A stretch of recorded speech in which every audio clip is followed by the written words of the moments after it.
driving through the country to visit their family. One day, late at night, they were on a lonely country road. That's when a powerful storm broke, and their car tire burst.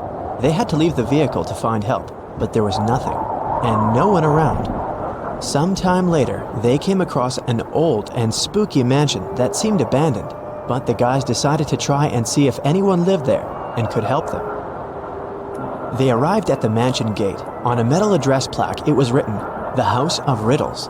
Gemma and Andy got suspicious, but they desperately needed shelter from the storm and some help with their car. So they decided to enter. But the gate was locked. There was a digital security keypad on it and nothing else. Suddenly, they heard a sound coming from the gate intercom. A voice said, "The answer to this riddle of mine is the password you need to unlock the gate. I sleep by day and fly at night, but I have no feathers to aid my flight. What am I?"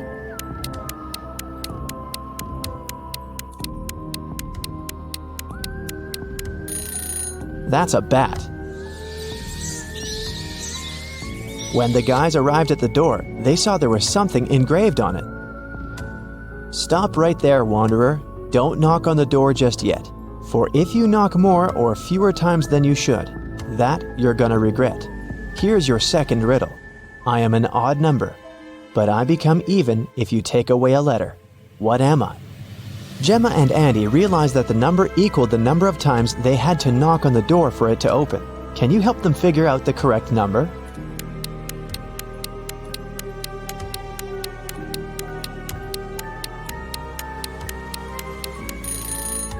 The answer is 7, so they had to knock on the door 7 times. A scary old butler opened the door and let the guys in.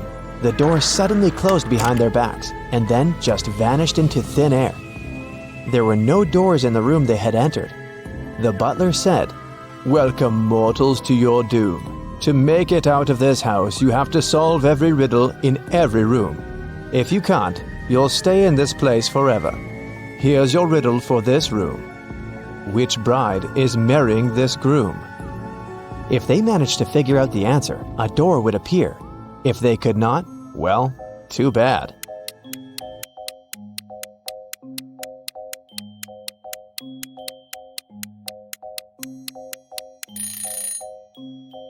Do you see the shadows behind them? The third bride's shadow is holding hands with the groom's shadow. They're in love, so she must be his chosen one. After they had answered the riddle correctly, a door appeared in front of them. They got into the next room, which was a library. 3 books fell from a bookcase in front of their feet. Then they heard the butler's voice echoing, "You have to open one of these books, but choose wisely, because whatever creature the book mentions, it will appear here." If Gemma and Andy opened the first book, a venomous basilisk would come out. If they opened the second book, a giant piranha monster with razor-sharp teeth would appear in the library. If they opened the third book, a fire-breathing dragon would charge at them. Which book should they choose?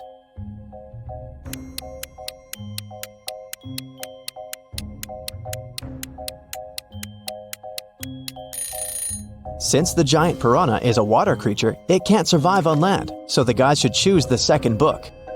The library door opened, and they walked into the next room. It turned out to be a dining room. A large mirror covered one of its walls. Yet, the reflection of the room in the mirror had some differences from the real room. Can you spot them?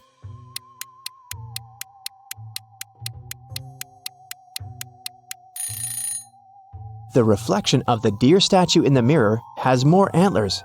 In the reflection, you can see someone hiding behind the curtains. But there's no one besides Gemma and Andy in the room. And lastly, in the mirror, one of the plates on the table is different from the others. But in the real dining room, all the plates are the same. Gemma and Andy felt very hungry. Thankfully, the next door that opened led them to the kitchen. There were 3 different chefs inside. The first chef was a zombie, the second one was a vampire, and the third chef was human. Each of them was holding a pie in their hands, but only one pie was safe to eat. Which one?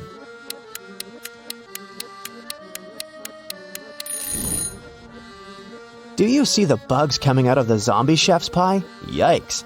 The pie that the human chef is holding is glowing in a weird way. Looks dangerous to me. So they should choose the vampire chef's pie, because that's not blood, that's cherry sauce on top. If it was blood, the vampire would have already eaten that. After they answered the riddle, 2 doors appeared in front of them. One of them had Gemma's name on it, and the other had Andy's. The butler sneaked behind the guys and pushed Gemma through the Gemma door, and Andy through the Andy door. Gemma fell down a pit and found herself in a mysterious garden. She accidentally woke a garden gnome who had been sleeping. He got very angry with her, and still, he agreed to let Gemma go if she answered his question correctly. He showed Gemma 3 tiny mushroom houses and asked which one was his home. Can you figure it out?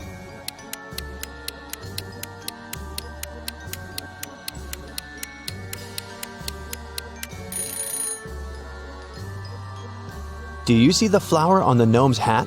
The door handle of the second mushroom house handle is the same flower, so that must be his home. Andy, on the other hand, fell into a magical dungeon. The dungeon guard was an ogre, and he looked very pleased to finally have a prisoner. Yet he agreed to let Andy go if the guy chose the correct magical portal to escape. 2 magical portals appeared in front of him. Each of them led to a room. Andy had to stay inside the room of his choice for 5 minutes. The first room was full of poisonous gas that would knock him out in 4 minutes, and the second room was filled with water. If Andy opted for this room, he would have to be chained to the floor with the water rising really fast. In which room can the guy survive?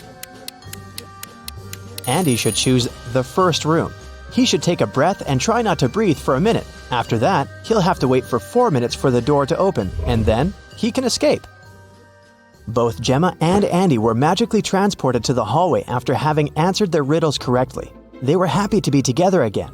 At the end of the hallway, there was a door, and in front of the door, a witch stood. She placed 3 long magic wands on the table in front of her and said, You do not need to do anything to one of these wands. One you must break in half, and one needs to be even shorter than that half. The witch added that they could only answer once, and if their answer was wrong, she wouldn't open the door. So, can you tell which wand should be the longest, which one they need to break into half, and which one needs to be the shortest?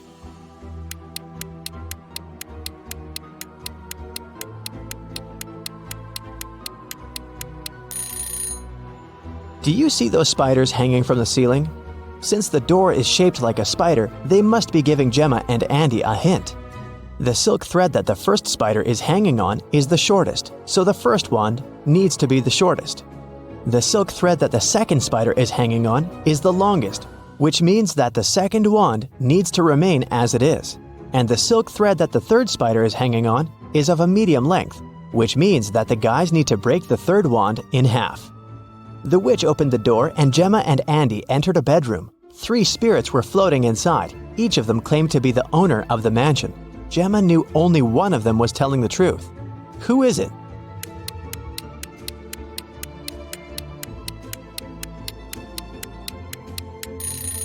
The spirit of the elderly lady is telling the truth. Why?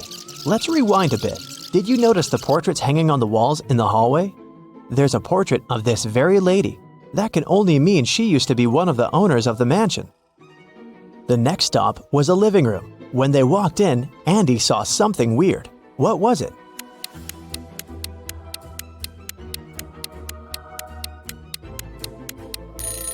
A face appears and disappears in the fireplace. The guys entered a study next. What's so weird here?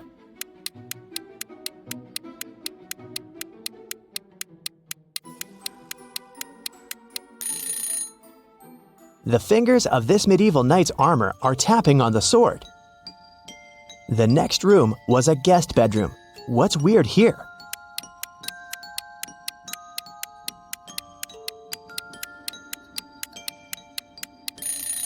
The crystal ball is showing someone trapped in the basement. Gemma and Andy decided to take a look at the basement in case someone really needed help. Yet they had to crack another riddle to enter. There was a password panel, and they needed to type in 7 digits to unlock the door. They had no idea what the passcode could be. Luckily, there was a note on the wall, and this word was written on it. What does it even mean?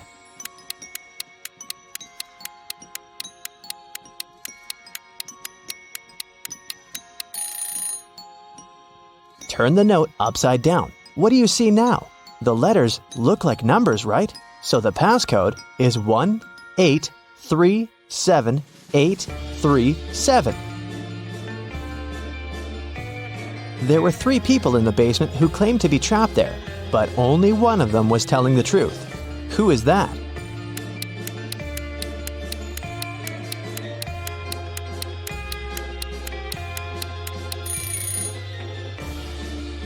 Do you see the stitches on the elbows of this lady? She's a creepy rag doll, so she's lying.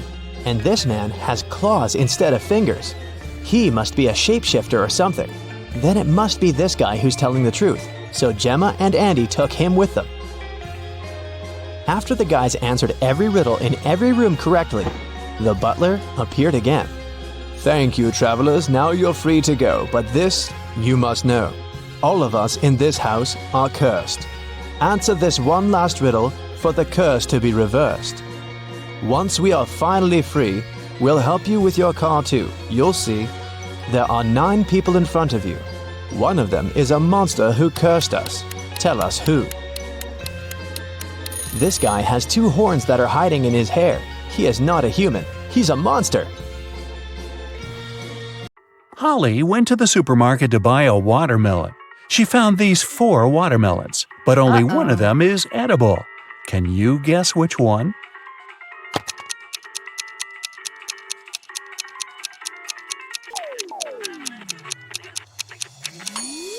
The first watermelon is a hologram. See those flashing pixels?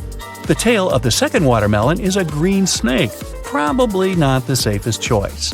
And the fourth watermelon has little cracks. So Holly should choose the third watermelon. One dark, cold night, Harry and Pam were chilling together in their country house. Harry was watching a movie while his wife Pam enjoyed her favorite mystery book. Suddenly, all electricity went out. Harry decided to go to bed, but Pam decided to finish the book. There was no artificial light around, but this fact didn't stop Pam. How is that possible?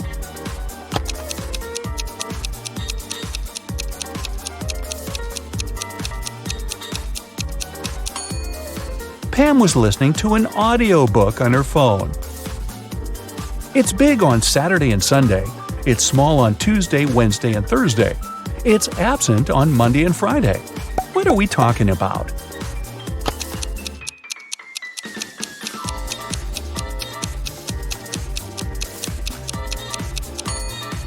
It's the letter S.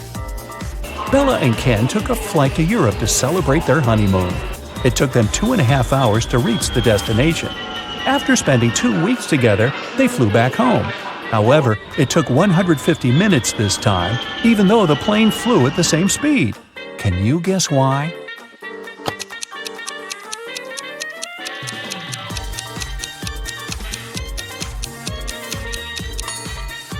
Turns out that 2.5 hours are exactly 150 minutes. Karen went camping in a jungle with her 3 best friends. They had a wonderful dinner and went to sleep. In the morning, Karen woke up first and found out that someone had eaten all the food from the bag. She questioned her friends. Josh said, "I was very tired and fell asleep as soon as my head touched the pillow. I don't know what happened." Leah said, "I left the tent in the middle of the night to go to the toilet. The food was in the bag near the tree where we left it." Wendy said, "I left the tent at night and spent some time stargazing. I ate just 1 chocolate, I swear." Who ate the food?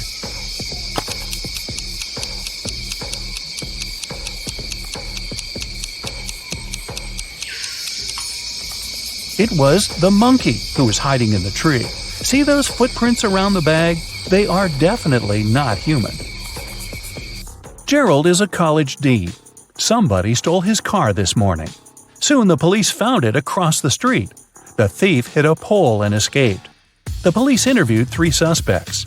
Holly said, "I was busy having classes all morning. Then I went for a walk with my friends." Brian said, "I was checking the test papers." Rob said, "I skipped classes and spent the day at my girlfriend's studio." Can you guess who stole the car?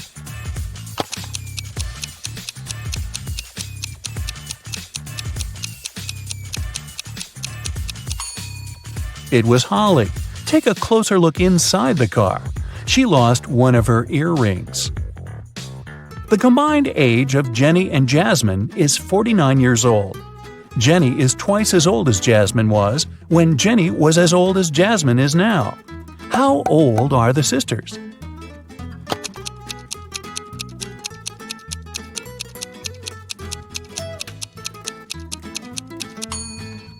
Jenny is 28 and Jasmine is 21. Lisa likes grapes, but not potatoes. She likes squash, but not lettuce. Also, she likes peas, but not onions.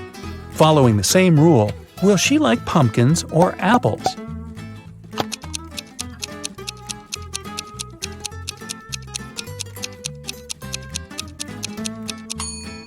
Pumpkins, because Lisa only prefers things that grow on vines. Which of the following words don't belong to this group and why?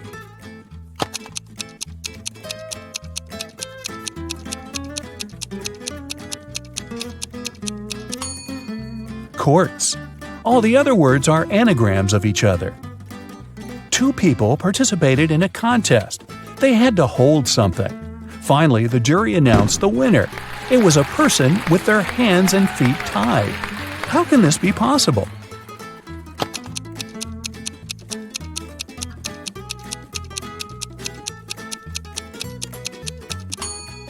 It's all simple. The contestants had to hold their breath, and the tied person managed to hold it the longest. Becky is thinking about a 7-letter word that we read very often. Letters 5, 6, and 7 grow every year. Letters 3 and 4 are the same. Letters 3, 2, and 5 cover over 70% of the world. What word is Becky thinking of?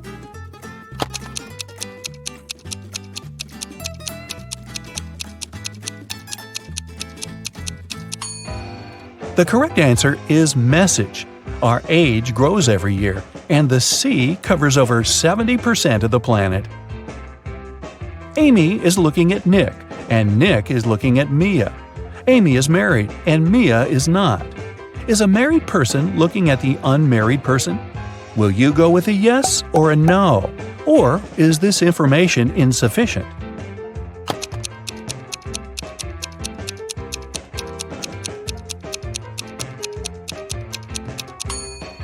The correct answer is yes. Two combinations are possible here.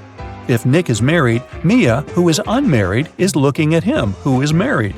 If Nick is unmarried, we still have Amy, who is married. In this case, she's looking at Nick, who is single, which meets the requirements too. 5 friends were eating apples. Amy finished before Bob, but after Kat. Dan finished before Eve, but after Bob. Can you figure out the exact order in which they finished the apples?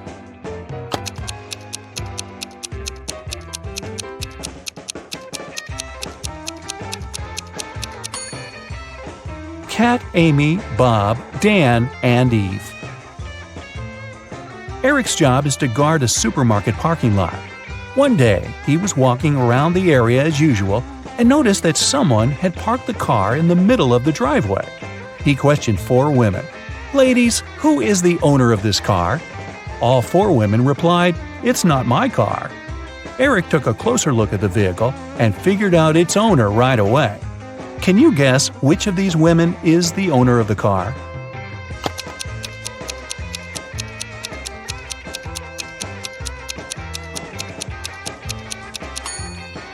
It's the First Lady. She's the only person who's not wearing a bag. Her bag is in the car. Peter came home in the evening and found his car wrecked. His 3 roommates were there. Peter decided to find out who was guilty, so he questioned them. Josh replied, "I didn't touch your car. I was walking the dog."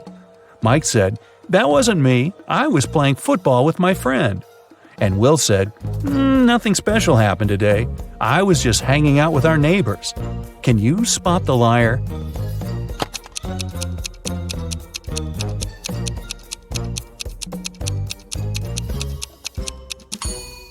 It's Will. He said he'd visited the neighbors, but nobody lives in this abandoned house. Plus, his cheek looks like he was in a crash. Sophie was sleeping. Suddenly, a robber broke into her apartment. He locked Sophie in the bathroom and asked her to stay quiet. Then the robber began to collect cash and jewelry around the apartment. Suddenly, the phone started ringing. The robber told Sophie to pick up and talk without giving away the situation. Sophie picked up the phone. It was her husband. She said, "Oh, hi, darling. Is it an emergency, darling? Give me a call when you land. I'll cook your favorite meal that will help you relax after your business trip." Then she hung up. 10 minutes later, the police arrived at Sophie's house and caught the robber. Can you guess how the police learned about the robbery?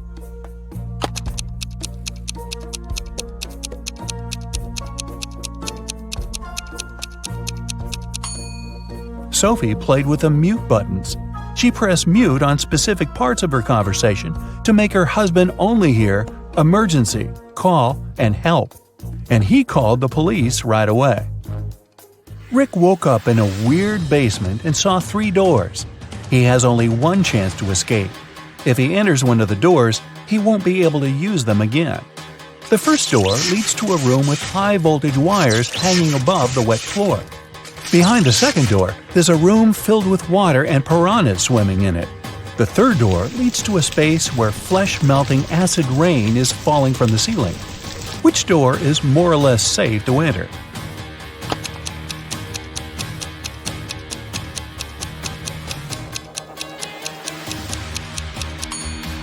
Rick should choose the first door. He'll be okay if he won't let his body come in contact with the wires and the wet floor at the same time. Jerry called his wife Robin and told her that he would be home by 7 o'clock. They didn't plan anything special for that evening, but when he arrived at 2 minutes past 7, Robin was furious.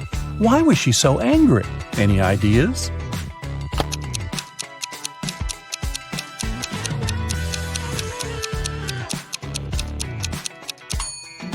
She thought her husband would come home after work by 7 p.m., but he appeared by 7:02 a.m. the next morning.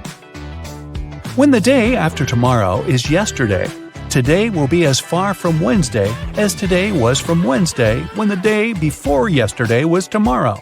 What is the day after this day? Can you guess?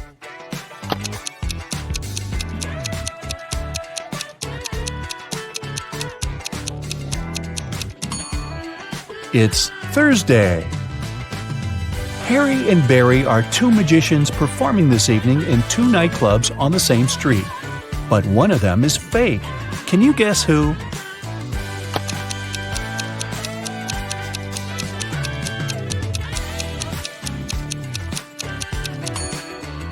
It's Barry. Take a closer look under the magician's tuxedo. On the right, you can see a restaurant employee badge with his name on it. He must be a waiter who came instead of the real magician. A monkey, a squirrel, and a bird are racing to the top of a coconut tree. Who will get the banana first, the monkey, the squirrel, or the bird?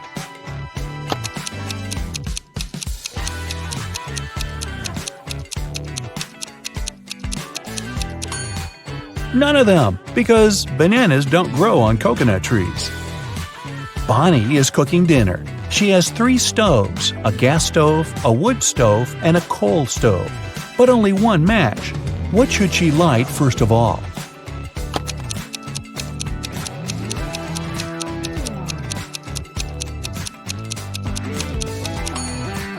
The match! You are a bus driver. 9 people get on the bus, and 3 people get on. Then 2 more people get on, and another 1 gets off. Finally, 4 more people get on, and 2 get off again. How old is the bus driver?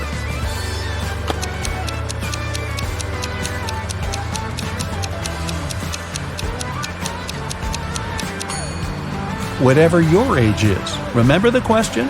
You're the driver. Suddenly, somebody pushed Stacy into the water. Down in the Sea Kingdom, Stacy met Neptune. He was sitting on his throne, surrounded by 3 mermaids. Neptune asked Stacy to return the pearl necklace to his wife. He had recently lost it, and Luke found the necklace on the shore. Can you guess which mermaid is Neptune's wife?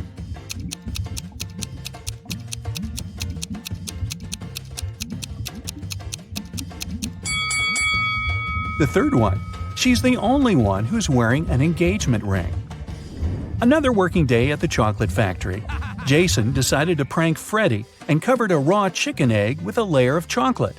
Then he wrapped it and put it among real chocolate eggs on a tray. When Jason brought the chocolate eggs, Freddy spotted the fake one immediately. Can you figure out how?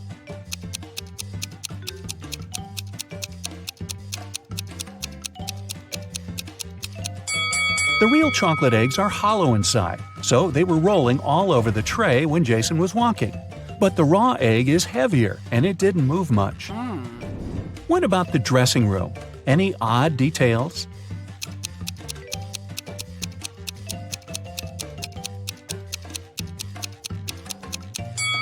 These hairy clawed paws can't belong to a human. Next, Bella decided to visit a hairdresser. The manager asked her to wait for 20 minutes. Bella took a seat in the lobby and accidentally fell asleep. When she woke up, she saw that someone had cut her long, beautiful hair. She got furious and questioned 3 suspects. Maya said that she had been busy with another customer. She didn't see what was going on in the lobby. Rick said that he had been eating his lunch outdoors. And Sally said, "Who do you think I am? I don't steal hair. That's ridiculous." Who is lying?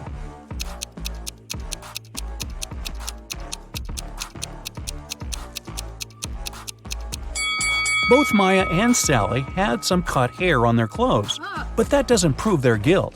But Rick's lunchbox is full of food, which means he was busy with something else during his lunch break. Very suspicious. Bella's evening dress was too long and classy. She couldn't go to the concert hall by subway. So the hostel manager, Fred, offered Bella to give her a ride if she cracked his tricky riddle. I have a neck and no head, 2 arms but no hands. I'm with you at school, I'm with you at work. What am I?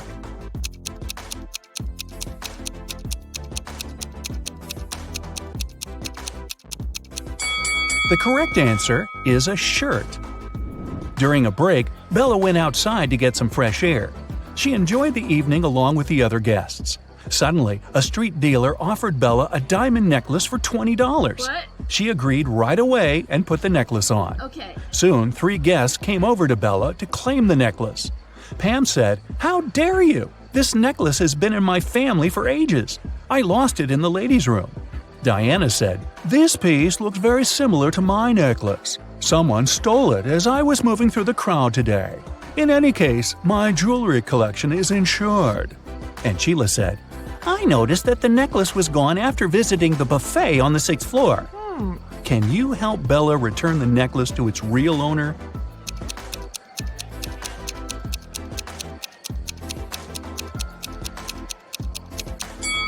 The necklace belongs to Diana.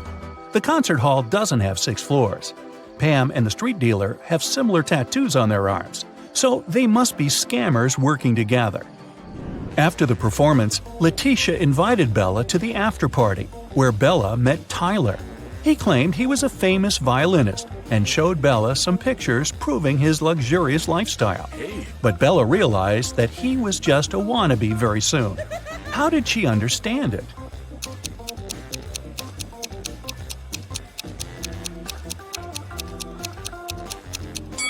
Take a look at the trees in this picture. It's obvious that the wind is blowing to the right. Meanwhile, Tyler's hair seems to be swept to the left. The picture has been photoshopped. The next morning, Bella went to buy some groceries. She didn't have much cash, so she bought only 2 items, cheese and bread, and paid $1.10 in total. The cheese cost $1 more than the bread. How much did the bread cost?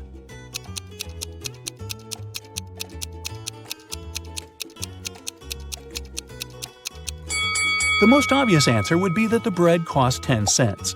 But if the bread cost 10 cents and the price of the cheese was $1 higher than that of the bread, the cheese would cost $1.10, and the total, in this case, would be $1.20.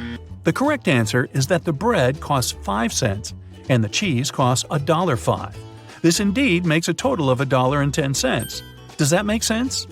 Sense? Freddy decided to pay Jason back. He dressed up as a ghost to scare him. But suddenly, several real ghosts appeared in the room. Can you figure out which of these ghosts is Freddy?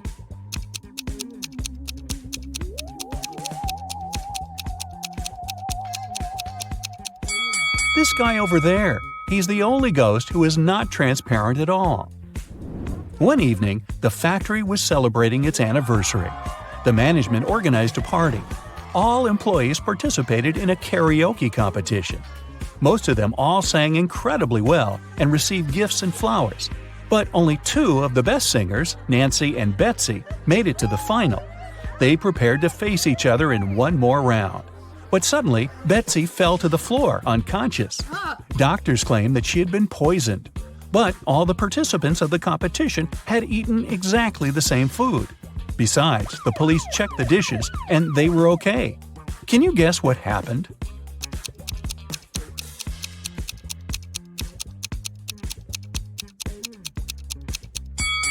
Someone poisoned Betsy's flowers. Next day, Freddy came to work as usual. He looked around and exclaimed, "Wait a minute! Who's brought a cat to the chocolate factory? No pets are allowed here. Can you see any animals?"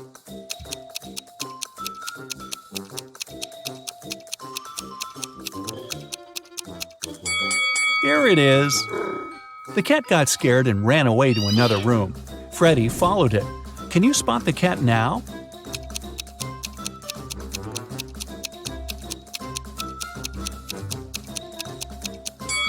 It's hiding over there. And again, Freddy failed to catch the cat. It ran out of the building and hid in the garden. Can you help the guy find the cat?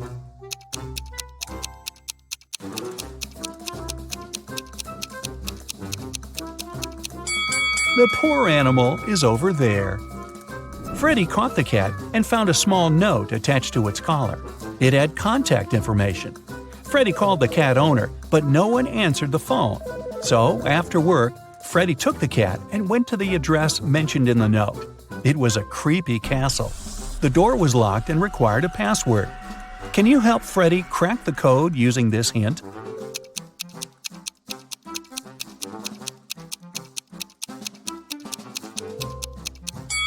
The password is rainbow. A gloomy old man greeted Freddy inside the castle. Freddy expected that he would thank him for bringing the cat back. But the old man began to laugh evilly and locked all the ways out. Then he said, "If you manage to complete 3 tasks I give you, you will get $1 million. But if you fail, you'll stay in my castle forever. Here's the first task. Help me find my glasses among all these vegetables." Can you help Freddy?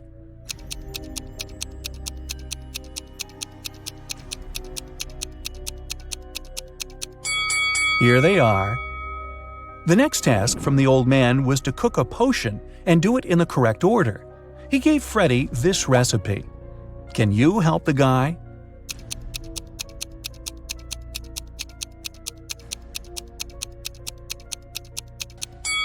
First of all, you gotta put curry. Then go for blueberries to make the potion look greenish. And finally, add tomatoes to make the potion look brown. As for these vegetables, Freddy doesn't need them. And the third task is to find a book in this messy room. Can you see it?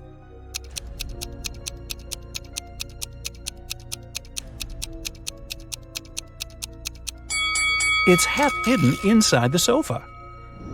Sam was walking in the mountains. He met a beautiful girl and spent the whole day with her. In the evening, he realized he didn't even know her name. He asked if he could take her out the next day.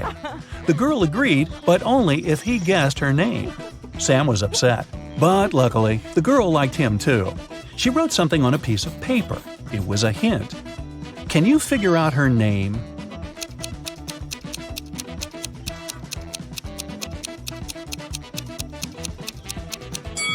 Ignore the numbers and look at the letters. Together, they make up the name Regina.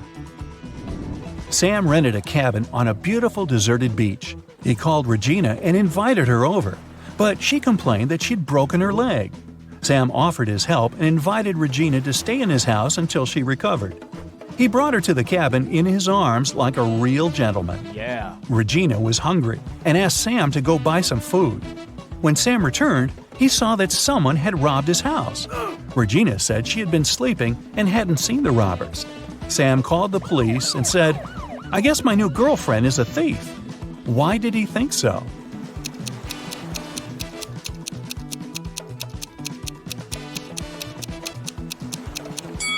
Take a look at the cast. At first, it was on the right leg, but now it's on the left one. The police arrested Regina. They also detained 3 suspicious men. Jake said that he had been walking with his dog nearby. Bill said that he had been taking pictures for his blog. And Fred said he always surfed on that beach. Can you guess which of them is Regina's accomplice in the robbery?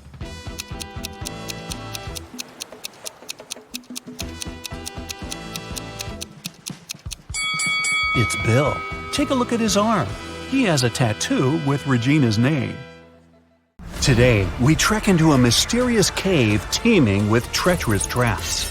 They will test how your brain works in extreme conditions. And if you pass them all and come out alive, congrats! You have ultimate survival skills. Please remember to share your results in the comments. Here we go. You enter the cave and find yourself in a pretty large hall where strange little people in weird masks meet and greet you. They take you to a table in the middle of the hall, and they seat you in front of it, gently but firmly. One of the masked individuals puts 3 muffins on the table before you. You're pleasantly surprised by their hospitality, but they start sneering under the masks, and you realize there's something wrong with the treats. It's the first trap. The person who laid out the muffins on the table explains what's inside the muffins in a creaky voice. The first one has some boiled nettle leaves in it. The second one is swarming with live ants. And the third one is seemingly filled with chocolate, but it's actually mud. So, which one would you choose to eat?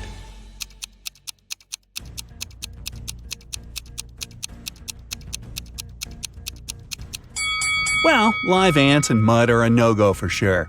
Even though ants might actually be edible, who knows what species they belong to? And it's also yucky, truth be told. But surprisingly, boiled nettle leaves are a-okay to eat, despite nettle being a plant that burns your skin upon touch. It only does so when it's fresh. Boiled leaves lose their burning quality, and nettle soup is an actual dish in many cultures, so we settle for the nettles. You've happily wolfed down the nettle muffin, quite yummy by the way, and the little masked people let you through to the next chamber. As you walk down the hall, suddenly the floor starts shaking, and before you can leap to safety, it crumbles beneath your feet, falling down and taking you with it. You hit the floor, rise to your feet, and when the dust settles, you see you've ended up in a room with 3 doors. Great, it's another trap. Each door has a warning sign on it, and there's also a panel with 3 levers marked A, B, and C, of course.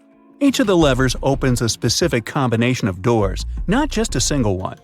The sign on the first door says it contains swarms of mosquitoes just waiting to drink you dry. There is toxic gas behind the second door, which will fill the chamber you're in as soon as you open the door. And the third door releases a powerful stream of water that will wash away everything it hits, but it will only last 30 seconds. The A lever opens the mosquito door and the gas door. Lever B will open the gas door and the water door. And the C lever will release the stream of water and the mosquitoes. Oh goody. Which one would you pull?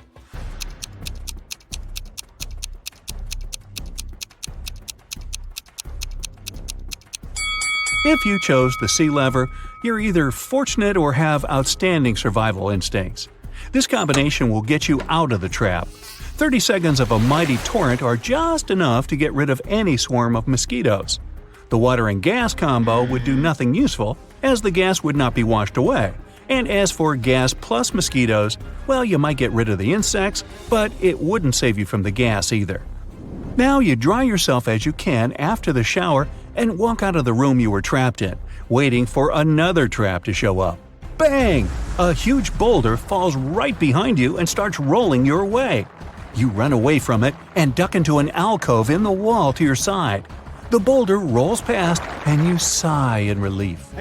You walk further and reach a straight hallway with rounded walls and a ceiling that slopes downwards.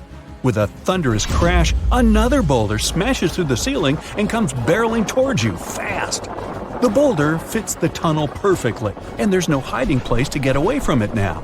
A few feet ahead of you are a series of tripwires that stretch from floor to ceiling close to each other.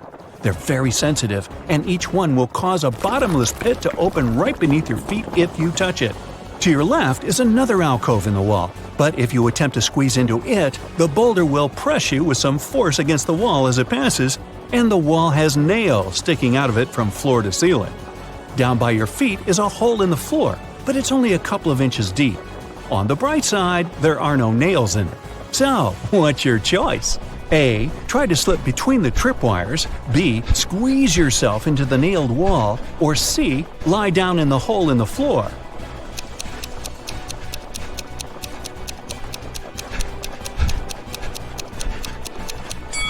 Even if you're skinny enough to gingerly slip past the tripwires without touching them, it requires some time to do so, and you don't have that luxury. The boulder is rolling right behind you, remember? Also, there's a very high risk of activating the wires and getting flung into the abyss. The hole in the floor looks like the safest option, but it's only a couple of inches deep. Unless you're just a couple of inches thick yourself, you have every chance of becoming so, thanks to the boulder behind your back. In fact, the alcove in the wall with the nails in it is your only chance of survival. Remember yogis and magicians who can sit on a bed of nails without any harm? They can do that because the principles of pressure work in this case. Pressure is force divided by area. The larger the area, the less the force, and vice versa. So, even if you're pressed against the nails in the wall pretty hard, they won't even break your skin because the surface area of your body is large enough to prevent that. Whew! You take a deep breath after the boulder rolls past you and go down the passage to find yourself in the next chamber.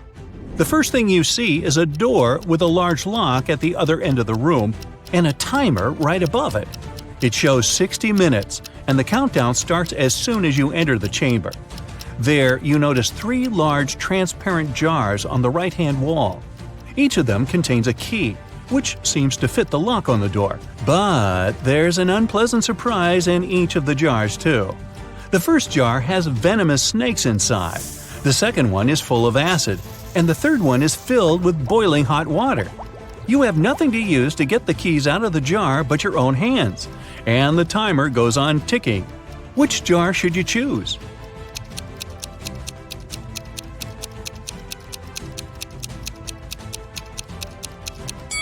Snakes won't bite unless you scare them, and trying to get the key from their jar definitely qualifies as a scary action, so don't even try that one.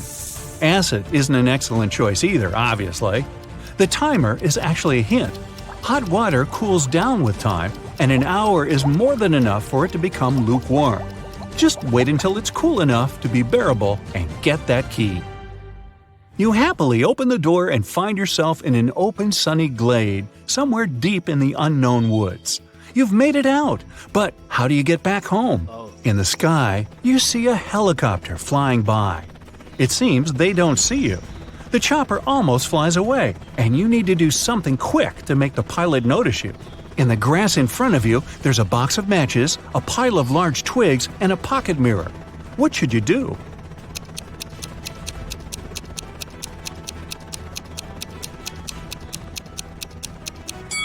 Well, you don't have time to build a fire. Your best bet is the mirror. Catch a ray of sunlight and point its reflection at the helicopter, trying to hit the windscreen with it. Yes, you've been spotted! The pilot brings the chopper down, and you've successfully escaped the treacherous cave. Okay, fess up. What's your result? Now, Anna had just graduated from college and was in the process of searching for a job. She was going to apply to a few companies, and she wanted her CV to be perfect to increase her chances. So she checked it once again before sending it. There were 3 mistakes in her CV, including typos. Can you help the girl spot them?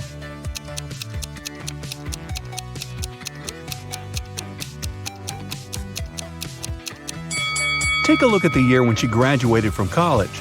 In her CV it says 2922, but that's not possible. So she must have typed 9 instead of 0 here. Now look at the education section. She wrote university instead of university. That's the second typo. And the last typo is in the skills section. That's right. The word skills itself is misspelled. A week later, Anna was invited to stage 2 of the application process in 3 different companies. The first one was a packaged food company called Packed Inc. The second one was a tech company called Data Corp. And the third one was a media company called Watch TV. But only one of them is Anna's dream job. Can you tell which of these companies it is?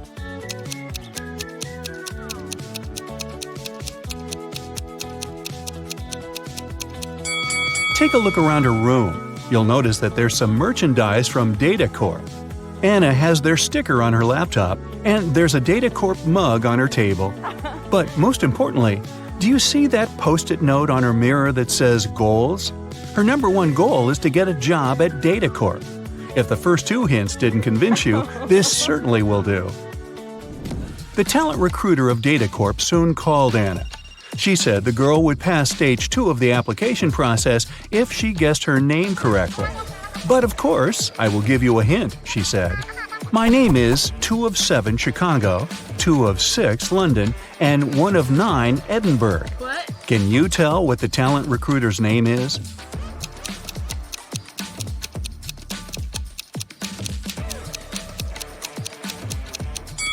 Two of 7 of the word Chicago gives you the letters C and H. 2 of 6 of the word London are the letters L and O. 1 of 9 of the word Edinburgh gives you the letter E. So, her name is Chloe. Chloe informed Anna that she had passed stage 2 and the company was inviting her to San Francisco for a face-to-face interview. That was stage 3 of the application process. Oh my god. The recruiter also said that the company was going to cover all of her expenses if she answered this next riddle correctly. There is a house. One enters it blind, one leaves it seeing. What is it?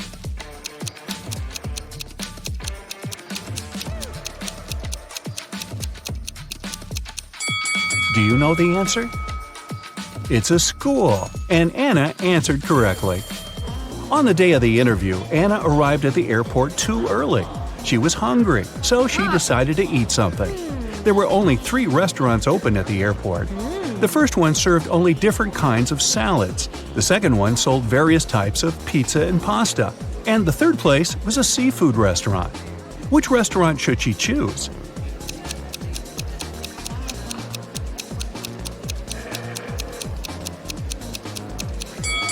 Take a look at their displays. There are ants inside one of the salad bowls that are on display in the first restaurant. Pass. A few of the fish in the third restaurant's display look rotten. It's probably not a good idea to eat there. So, she should choose the pizza and pasta restaurant. Anna entered the place and ordered meatballs and spaghetti. As she was waiting, 3 friends who were eating at another table caught her eye. They all looked like very rich people. But Anna could tell that only one of them was so rich that she could literally buy anything she wanted. Can you tell how Anna figured that out?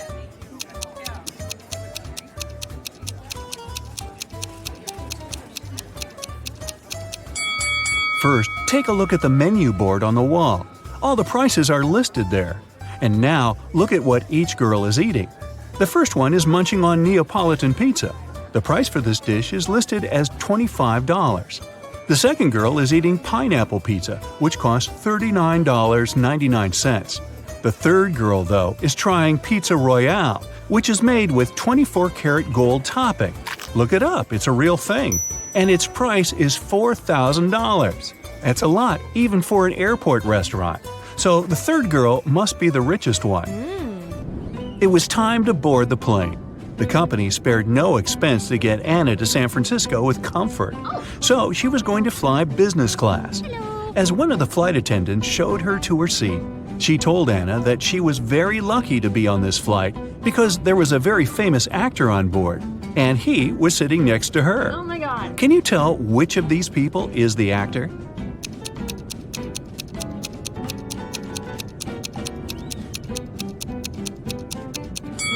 See that guy holding his cell phone? Take a closer look at the screen. He's on his social media sharing a selfie he took with that guy, who must be the famous actor. And now put that cell phone on airplane mode. Time to go. After the plane landed in San Francisco, Anna headed directly to the Data Corp's headquarters for her interview. She told the security guard that Chloe was expecting her for a job interview. Hello. After checking the guest list to confirm her words, the security guard gave her a name tag. "Here, take this. All guests have to wear it," he said. Then he gave her a card. "You need to go to the 7th floor to meet her. This card has the passcode to call the elevator. Good luck with everything." Just as Anna was going to thank him, he interrupted her and continued talking. "And keep this in mind, the elevator will help you ascend in an orderly way." Anna thought, "Okay, weird. What can that even mean?" Then she walked up to the elevator. There were no down or up buttons, just a passcode panel. Then she looked at the card the security guard had given her and saw a picture of a funny face. There were 3 numbers hidden in that image, and they were the numbers she needed to press on the panel. Can you see them?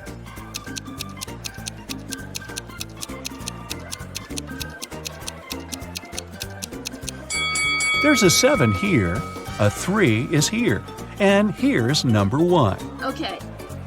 But in what order should she press them? Can you help her?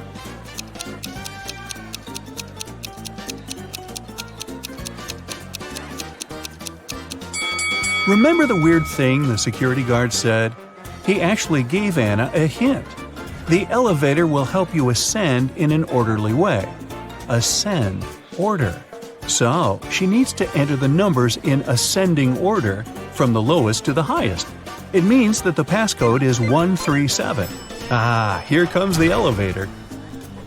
Anna pressed the button for the 7th floor, but the elevator stopped on the 2nd floor. 3 people were going to get in. Anna was excited to see some Data Corp employees, but one of them didn't actually work there. Can you tell who?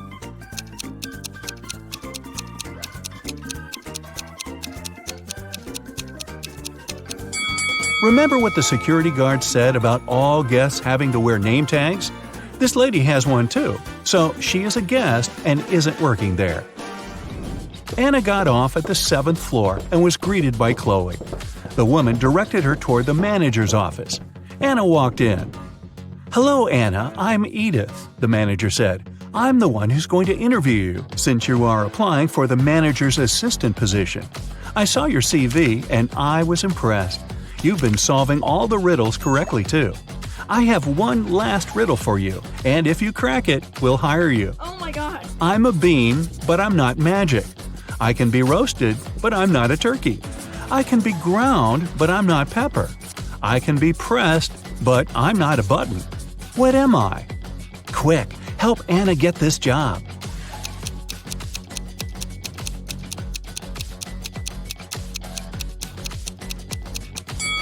The answer is coffee. And you're going to be bringing me a lot of it. Welcome to Data Corp, Anna, Edith said. Wow, that's one weird job interview. Regina and Claire went to a shopping mall on the weekend to buy some clothes. Regina saw an escalator going down with a big banner that said, "Huge sale! Everything 99% off." Of course, they hurried there. Who wouldn't?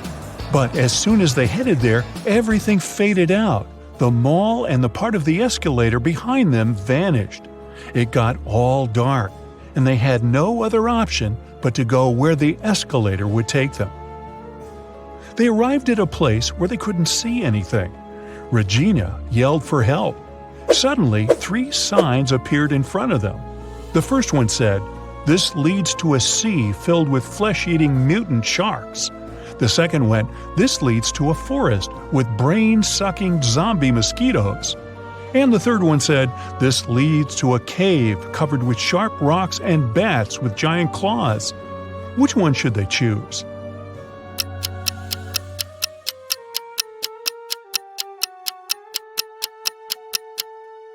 Well, bats are harmless until provoked, whether they have small or big claws.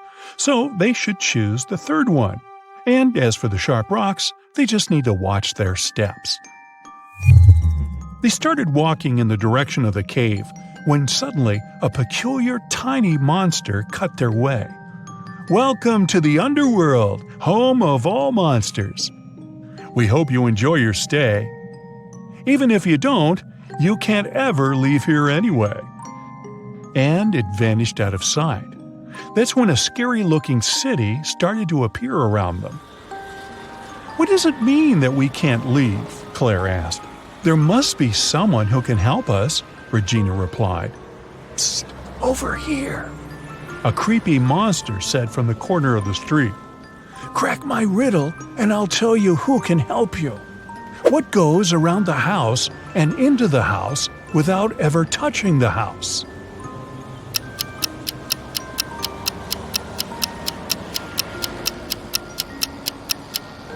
It's the sun. So, if you want to see it again, go to the restaurant called Cantina Hella and find the only human there. He might help you. And the monster left. Regina and Claire found it, but a bodyguard stopped them at the entrance. "Password?" "We don't have it," Regina said. The bodyguard handed them a piece of paper with these numbers on it. The number that comes next is the password. Can you figure it out?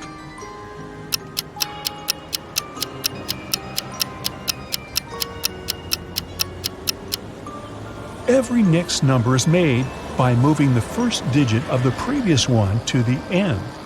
So the password is 1793. Regina and Claire walked in. The place was super crowded with human-looking monsters everywhere. It seemed impossible to spot the only real human in there. Can you see him?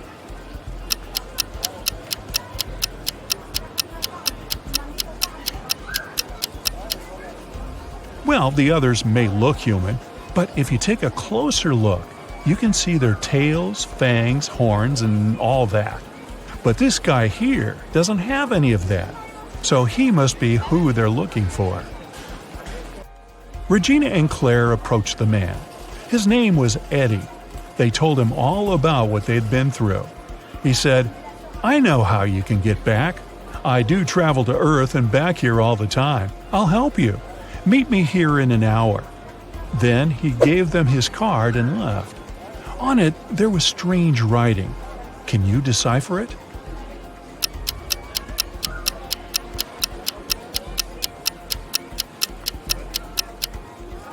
You need to replace all the letters with the previous letter that comes before them in the alphabet. So it says police station. Regina and Claire got hungry, so they decided to order something to eat. The waiter brought them 3 different desserts. Which one should they choose?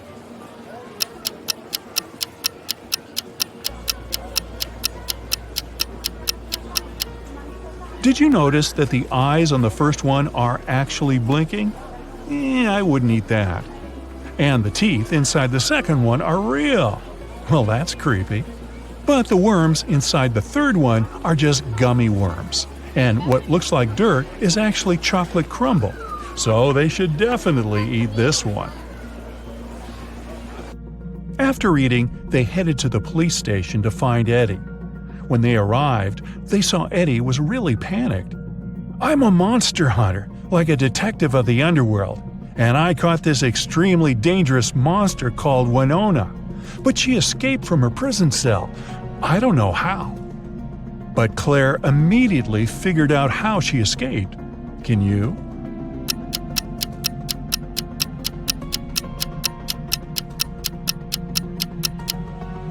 Look at the poster on the wall. It's moving slightly. There must be an airflow behind it that is coming from a tunnel. Suddenly, a guardian rushed next to them and said, "Sir, someone claimed they spotted Winona at the gym." Everyone rushed there. The receptionist silently pointed them in the direction of the changing cabins. They saw the feet of 3 different monsters in 3 different changing rooms. One of them was Winona. Can you tell which one?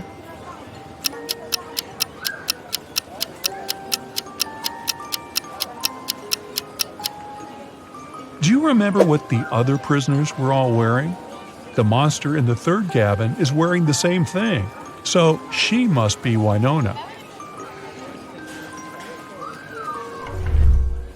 Eddie kicked the door of the third cabin, and there she was. Yet Winona looked extremely calm for a monster who was about to go back to jail. Not so fast. She said, and created 4 clones of herself. Now there were 5 Winonas in front of them. I will give you a hint about who the real me is and let you take me back to jail only if you agree to place me in the most luxurious cell. All the Winonas said at the same time. Eddie had no choice but to accept. The first and fourth clones said that number 5 was the real Winona. The second and the third clones said that number 1 was the real Winona. And the fifth clone said that number 2 was the real Winona. Only one of these statements was true, and the other 4 were lies. So, can you tell which clone is actually the real one?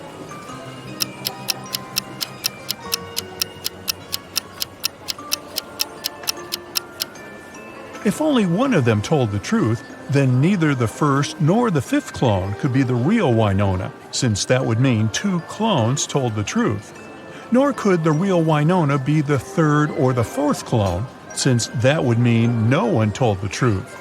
So the only way one of them told the truth is if the second clone is the real Winona. After Eddie placed Winona in her new luxury cell, it was time to help Regina and Claire get back home. He took them to a place called the Hound Tattoo Studio and explained that the only way they could go back home was to get a key-shaped tattoo, which would open a portal to Earth. The tattoo artist showed them his key symbols catalog and said each different key shape opened a portal to another land, and they needed to pick the one that would open a portal to Earth. Because if they can't, nobody knows where they travel. Can you help them?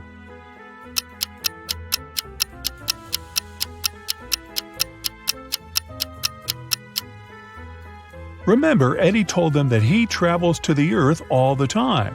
Then he must have the Earth portal key tattoo as well. Now, let's take a closer look at all his tattoos. Here is the key-shaped one, and this key on the catalog is the same. So it must be the one that will help them go back home. After their tattoos were complete, Eddie activated their magic to send them home. Regina and Claire felt dizzy, as if falling through a rabbit hole.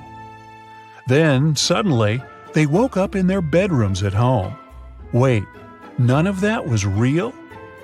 How do you think they can tell if this was all a dream or not?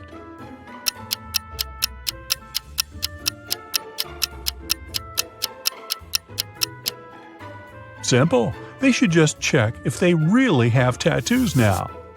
Yup, there they are. They definitely didn't have them when they were at the mall. Well, that was weird.